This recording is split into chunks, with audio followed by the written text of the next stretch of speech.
सास बिना ससुराल में प्रेग्नेंट बहू की केयर। कमला ने अपने मिट्टी के चूल्हे पर दाल चावल बनाया, साथ ही नमक और मिर्ची की चटनी भी बनाई। फिर वो अपनी बेटी जानवी से बोलती है, जानवी बेटा आजा खाना खा ले।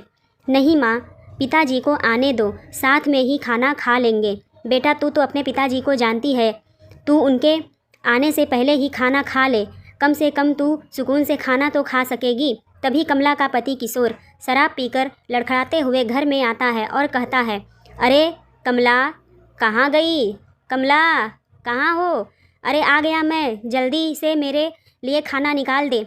हाँ पिताजी आप बैठिए, मैं अभी आपके लिए खाना लगा देती हूँ। किशोर चटाई पर बैठ जाता है। तब जानवी दाल चावल और चटनी किशोर के लिए लगा देती है।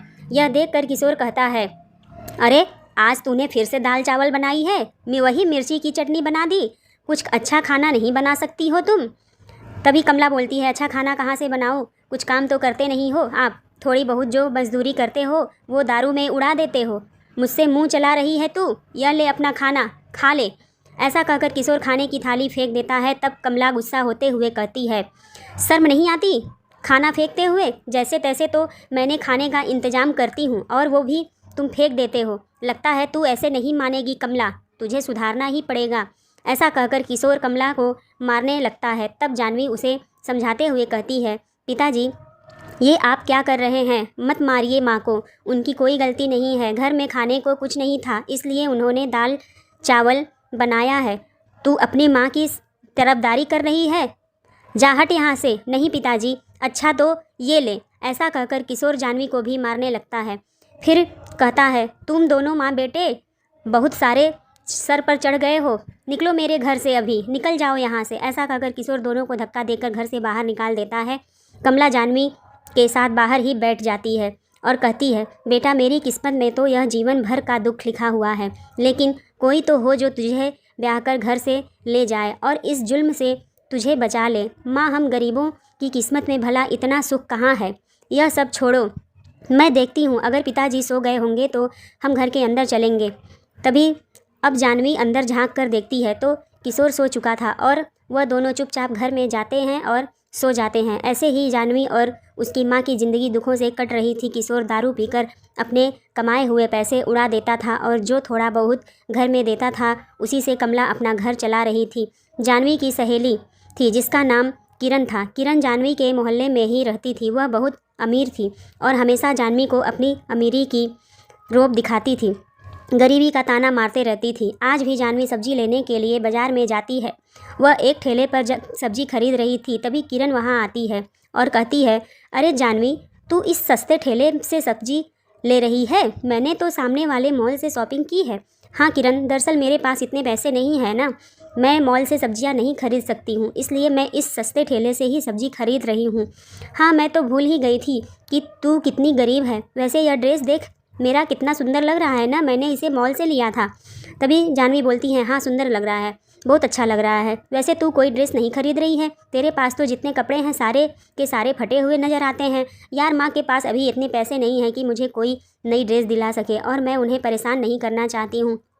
वैसे तू अब तो अपना बचपन से यही करती आ रही है, पता नहीं तू माँ बेटी की जीवन में कभी इस गरीबी से बाहर निकलने की पाएगी कि नहीं। वैसे मेरे पास बहुत कुछ पुराने कपड़े हैं, अगर तू कहे तो मैं तुझे लाकर दे दूँ। अच्छा ठीक है, अपनी अपनी किस्मत है, अब मैं चलती हूँ। ऐसा कहकर किरण वहाँ से चली जाती है और जानवी बहुत दुखी हो जाती है। अगले दिन किरण अपने कुछ पुराने कपड़े लाकर जानवी को देते हुए कहती है, जानवी मैंने तुझे कहा था ना कि मेरे पास कुछ पुराने कपड़े हैं, यह ले, मैं तेरे लिए इसे ले आई हूँ। अब स्कूल की दोस्त होने के नाते इतना तो कर ही सकती हूँ।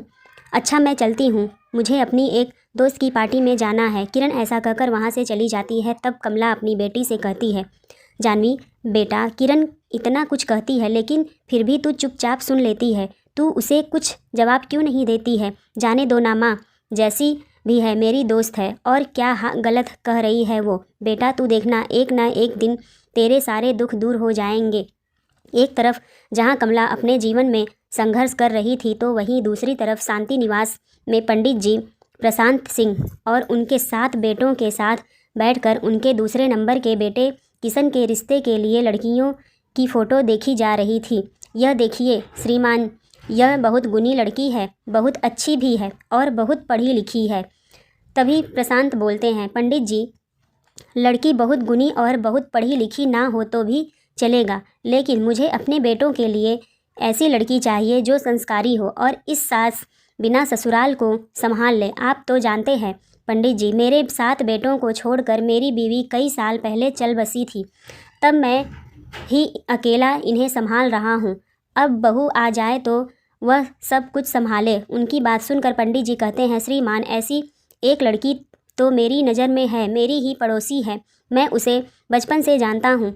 लड़की बहुत ही संस्कारी है, अच्छी है और आपके घर को बहुत ही अच्छे तरह से संभाल लेगी। लेकिन क्या पंडित जी, लेकिन क्या? दरअसल उसका बाप शराब पीता है और वह नशे में धुत रहता है। अपनी बेटी की शादी आपके यहाँ करेगा या नहीं ये पता नहीं।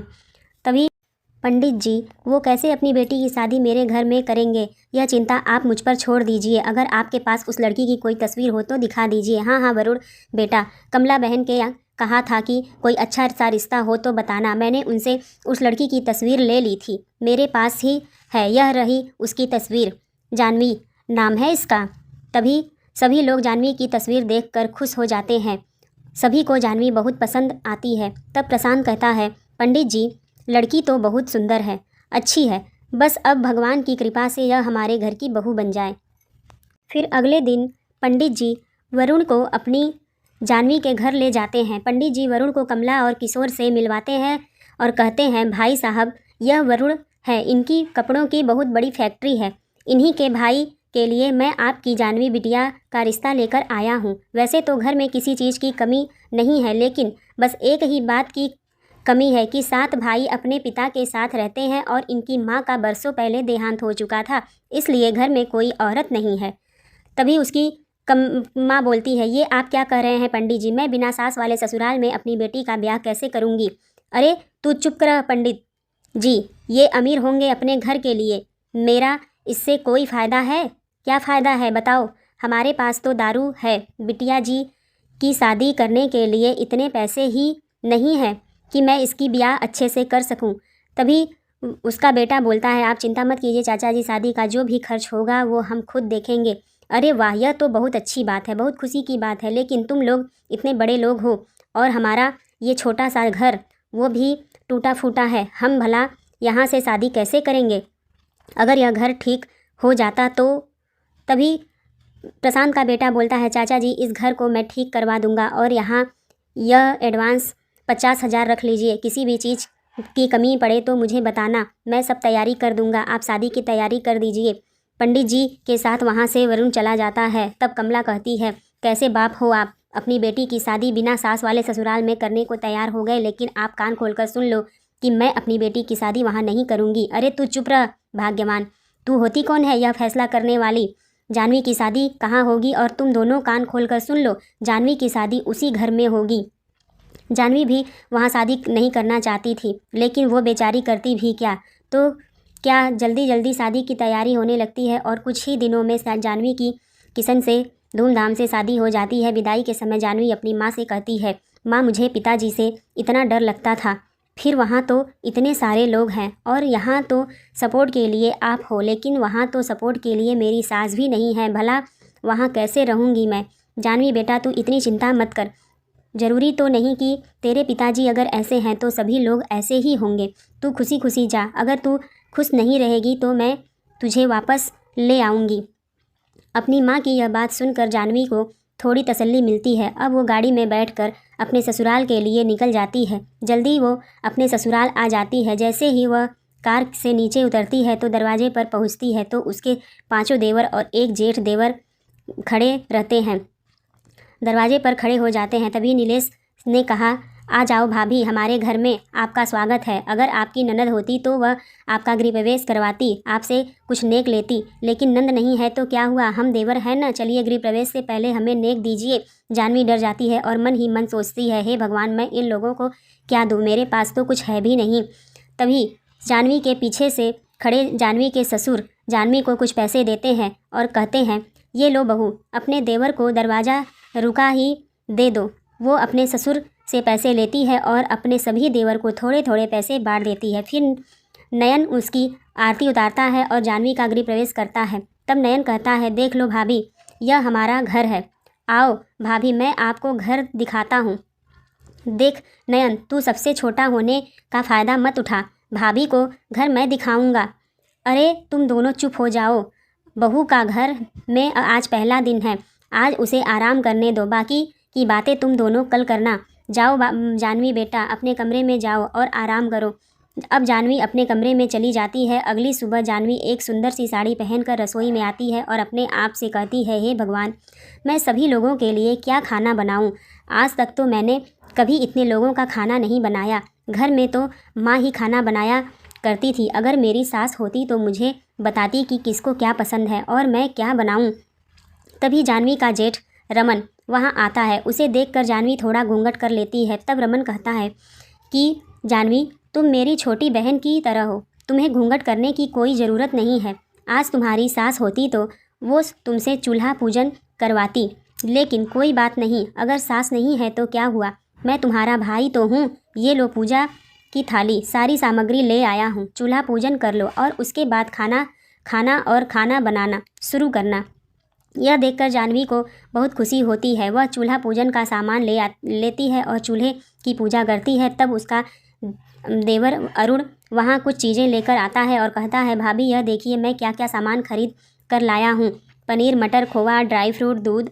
आखिर हमारी भाभी की प्यारी रसोई, पहली रसोई, अच्छे अच्छे पकवान बनेंगे। यह सब देखकर जाह्नवी अपने मन में सोचती है, हे भगवान, मुझे अकेले इतने सारे पकवान बनाने पड़ेंगे।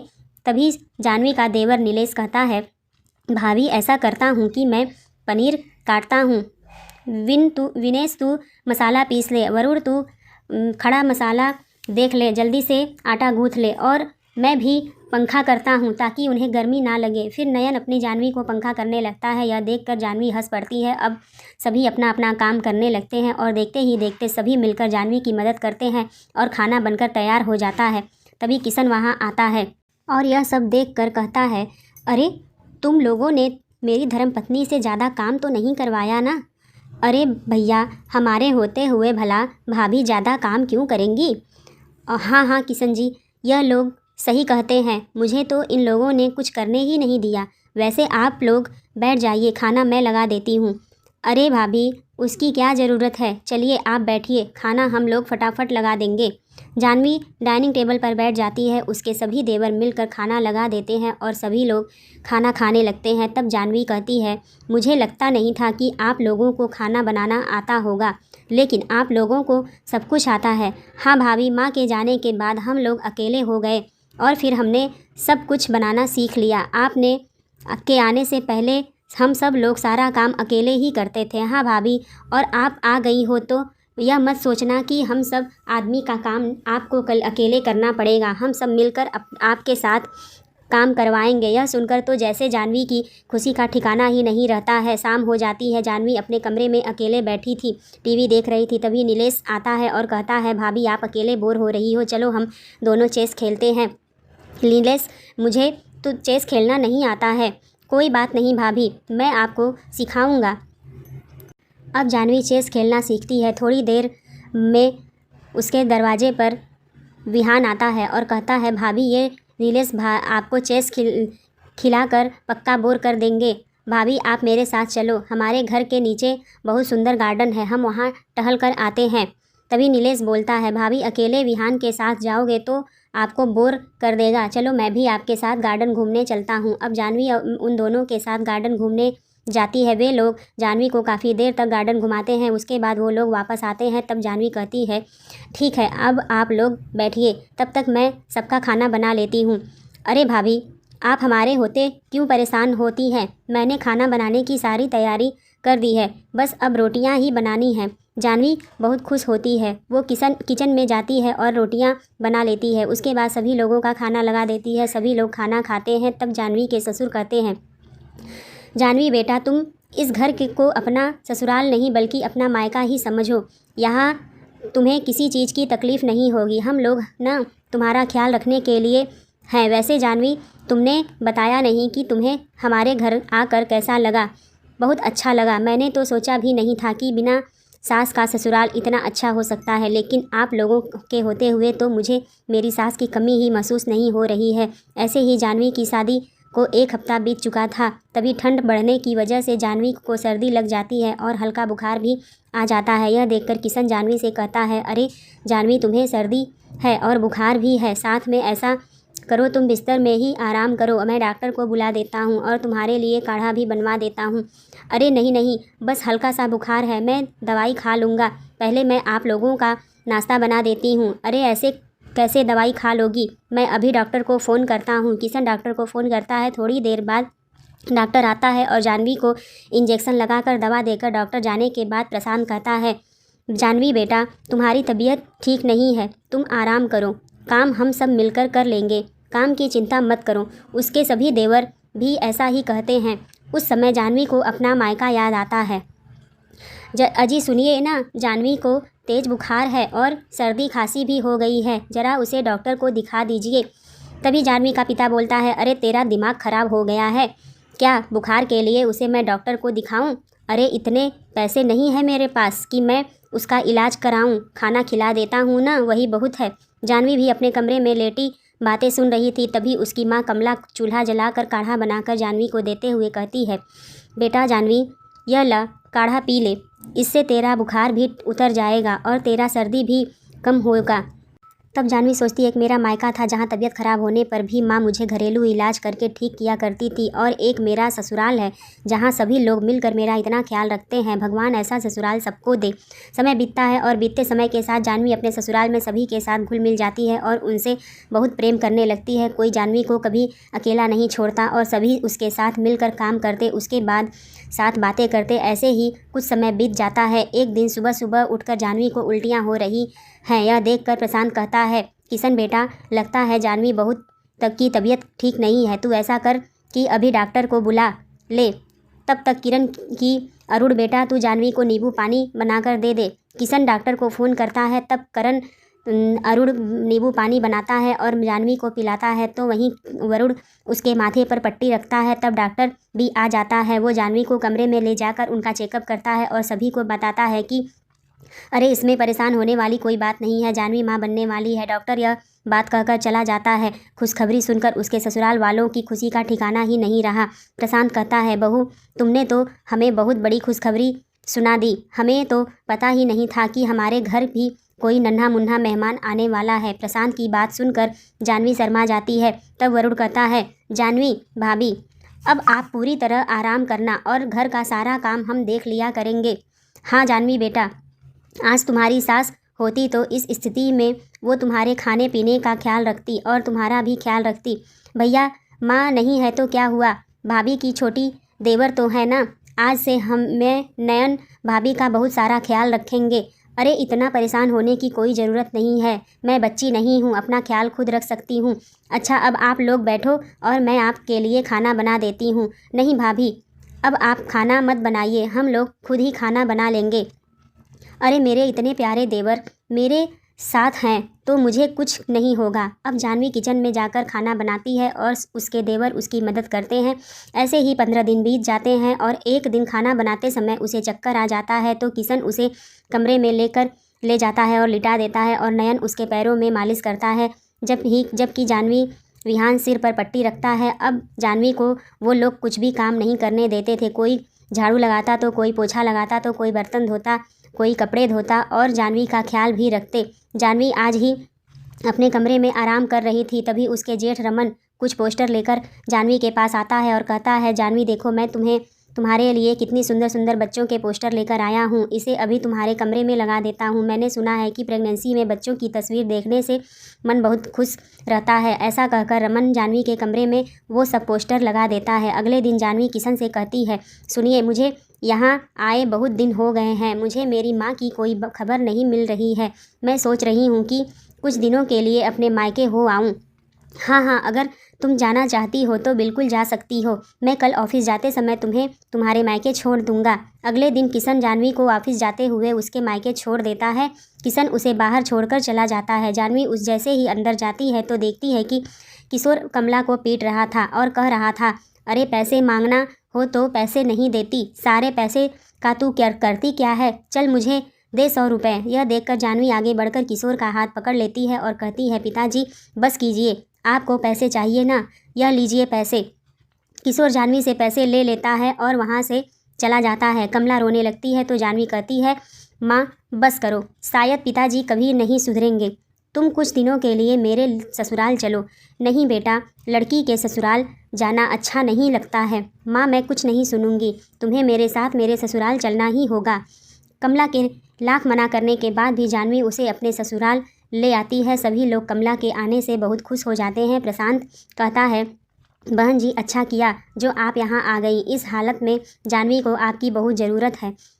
कम से कम आप यहाँ हैं तो उसका ख्याल रखेंगी। वैसे जानवी आप लोगों की बहुत तारीफ़ करती है, आप लोगों के लिए होते हुए जानवी को भला मेरी क्या ज़रूरत है। नहीं नहीं बहन जी, ऐसी बात नहीं है, आपके आने से जानवी का चेहरा खिल गया, हम तो उसे खुश देखकर ही खुश हो जाते हैं। अब जानवी की माँ रहती तो और देखभाल करती।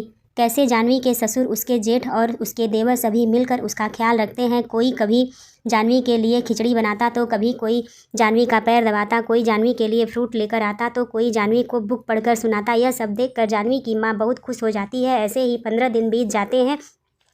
एक दिन कमला उससे कहती है, जानवी बेटा जब तेरी शादी इस घर में हुई थी तो मुझे तेरी बहुत चिंता होती थी कि बिना सास के ससुराल में क्या पता तू कुछ खुश रहेगी या नहीं, लेकिन अब मैंने अपनी आंखों से देख लिया कि तू यहाँ पर कितनी खुश है और यह लोग तेरा कितना ख्याल रखते हैं।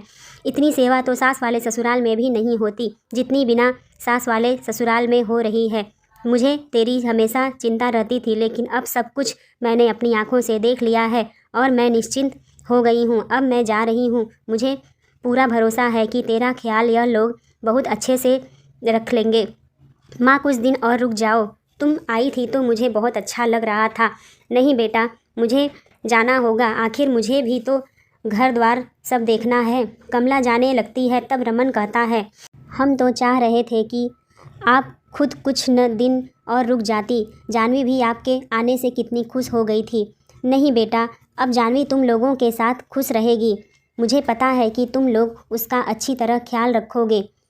और ऐसा कहकर कमला वहाँ से चली जाती है। कुछ दिन और बीत जाते हैं और जानवी का 5वां महीना लग जाता है। अब जानवी का थोड़ा पेट भी दिखाई देने लगता है। तब एक दिन किशन जानवी के लिए कुछ ढीले कपड़े और नाइटी लाकर उसे देता है और कहता है, जानवी अब तुम्हें कपड़े टाइट होने लगे हैं, ऐसा करो तुम इन कपड़ों को पहनो, यह कपड़े ढीले और कंफर्टेबल हैं। तभी नयन वहाँ आता है और कहता है, पता है भाभी, आज भैया के दोस्त के यहाँ उनके बच्चे के जन्मदिन की पार्टी है, पिताजी ने कहा है हम सभी लोग आज वहाँ जाना है। यह सुनकर विहान कहता है, भैया के दोस्त के घर पार्टी है, भाभी क्या पहनेंगी? ऐसा कहते हैं कि भाभी को शॉपिंग पर ले चलते हैं। तभी प्रशांत भी वहाँ आ जाता है और यह सुनकर कहता है, बेटा यह ठीक रहेगा, चलो हम सभी मॉल चलते हैं। सभी लोग जानवी को लेकर मॉल जाते हैं। किशन जानवी के लिए बहुत सुंदर सी इंडो वेस्टर्न ड्रेस पसंद करता है, तो वहीं रमन भी उसके लिए कुछ साड़ियाँ पसंद करता है। अरुण वरुण जानवी के लिए कुछ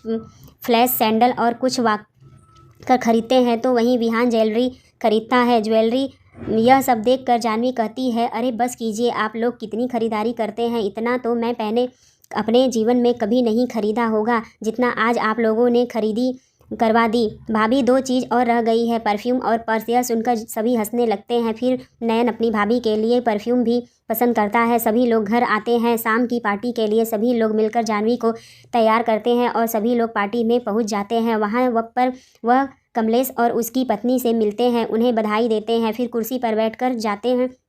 तभी जानवी की सहेली किरण दिखाई देती है। जानवी सभी को बताती है कि किरण उसकी सहेली है और फिर वो किरण के पास जाती है और कहती है, अरे किरण कैसी है तू, बहुत दिनों बाद मिल रही है। जानवी किरण को देखकर हैरान रह जाती है। उसके महंगे कपड़े, उसके हेयर स्टाइल, उसका मेकअप और सब कुछ देखकर उसके तो होश उड़ जाते हैं। जानवी कहती है, हाँ यार, मेरी शादी तेरी शादी के बाद हो गई थी यार, सुना है तेरी शादी बहुत अमीर घर में हुई है और वो तो दिखाई भी दे रहा है, तू तो बहुत खुश होगी ना।